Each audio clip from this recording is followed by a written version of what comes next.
हरे कृष्णा। भक्ति शास्त्री यूनिट 3 श्लोक अध्याय 13 श्लोक संख्या 22।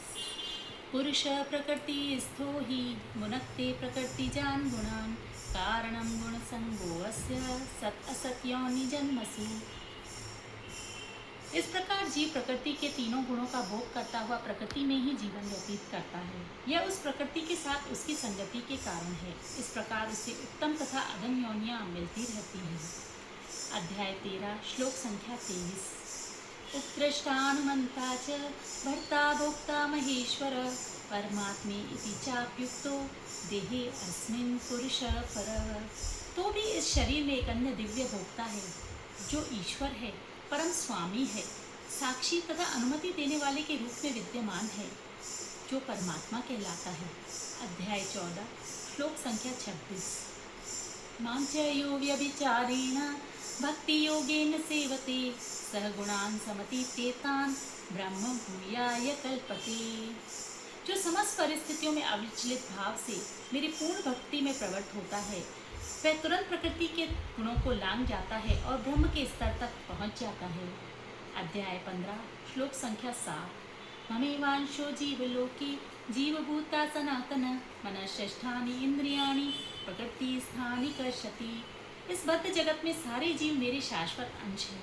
बद्ध जीवन के कारण वे छहों इंद्रियों से घोर संघर्ष कर रहे हैं, जिनमें मन भी सम्मिलित है। अध्याय 15 श्लोक संख्या 15। सर्वस्य चाहं हृदि सन्निविष्टो मत स्मृतिर्ज्ञानं अपोहनं च वेदैश्च सर्वैरहमेव वेद्यो वेदान्तकृत वेदवित् एव चाहम्।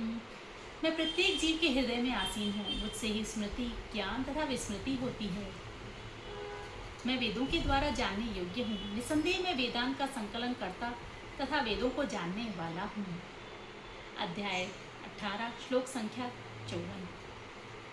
ब्रह्मभूत प्रसन्नात्मा न शोचति न कांक्षति सम सर्वेषु भूतेषु मद्भक्ति लभते परम।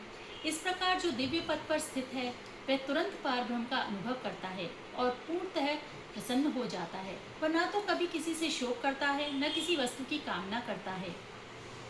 वह प्रत्येक जीव पर संभाव रहता है और उस अवस्था में वह मेरी शुद्ध भक्ति को प्राप्त करता है। अध्याय 18 श्लोक संख्या 55। भक्त्या माम अभिजानाति यावान्याचा अस्मि तत्त्वतः ततो माम तत्त्वतो ज्ञात्वा विशते तद अनंतरम। केवल भक्ति के द्वारा मुझ भगवान को यथारूप में जाना जा सकता है। जो मनुष्य मेरी पूर्ण भक्ति में प्रवृत्त होता है, वह वैकुंठ जगत में प्रवेश कर सकता है। अध्याय 18 श्लोक संख्या 65। मन्मनाभव मद्भक्तो मत्याजी माम नमस्कुरु मामे वेश्यसि सत्यं ते प्रतिजाने प्रियो असि मे। सदैव मेरा चिंतन करो, मेरे भक्त बनो, मेरी पूजा करो, मुझे नमस्कार करो। इस प्रकार तुम निश्चित रूप से मेरे पास आओगे। मैं तुम्हें वचन देता हूँ, क्योंकि तुम मेरे परम प्रिय मित्र हो। अध्याय 18 श्लोक संख्या 67। सर्वधर्मान् परित्यज्य मामेकं शरणं व्रज अहं त्वां सर्वपापेभ्यो मोक्षयिष्यामि मा शुच। सभी प्रकार के धर्मों का परित्याग कर दो और मेरी शरण में आ जाओ। मैं तुम्हें सभी पापों से तुम्हारा उद्धार कर दूंगा। डरो मत। हरे कृष्णा।